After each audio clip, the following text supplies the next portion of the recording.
দেখো রে, আমরা প্রশ্ন লিখছি যে তানিমা ব্যাংক থেকে 3 বছরের জন্য, সবাই অ্যাটেনশন, 2000 টাকা ঋণ নিলেন। বার্ষিক মুনাফার হার 6%।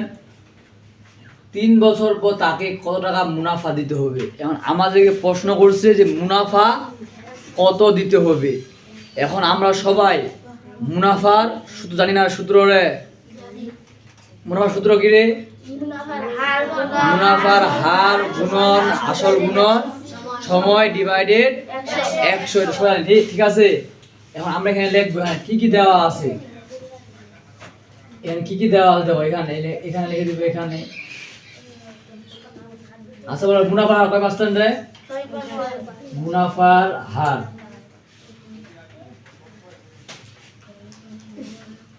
কয় পার্সেন্ট রে? 6%। দেখো সময় কত, কয় বছর রে? 3 বছর। কয় বছর রে? সময় 3 বছর। ঠিক আছে, তারপর কি আছে রে? আসল কয় টাকা রে? আসল কত রে? 2000।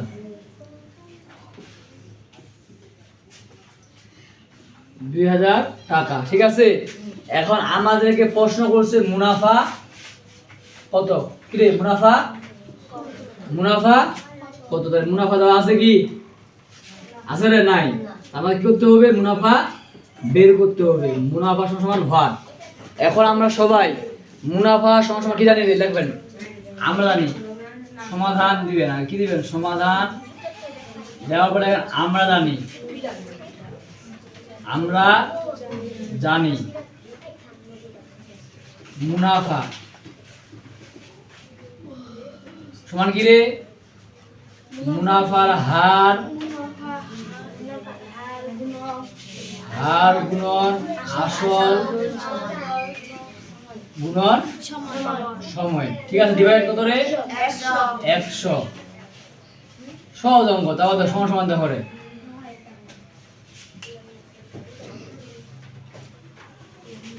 এখন তাহলে মুনাফার হার কত রে? 6 বসাই দিলাম। তারপর গুণন কি আছে? আসল কত রে? 2000। কত রে? 2000 বসাই দিলাম। তারপর কি রে? সময় কত রে? 3 বছর। কয় বছর রে? 3 বছর। ডিভাইডেড 100। কত রে? 100। এখন দেখো, এই শূন্য কাটা, এই শূন্য কাটা, কি থাকলো রে? 6 গুণন কত রে? 20 গুণন 3। 6 দিয়ে কত? 12 না রে? 12 লিখতে হবে 120 গুণন কত রে? 3। 3 শূন্য 0, 3 দিয়ে 6, 3 একে 3, কত দাঁড়ায়? 360। তাহলে মুনাফা কত হবে? মুনাফা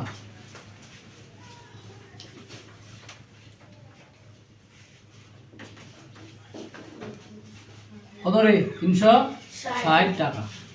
বুঝা গেছে এটা? হ্যাঁ, আমরা উঠালো।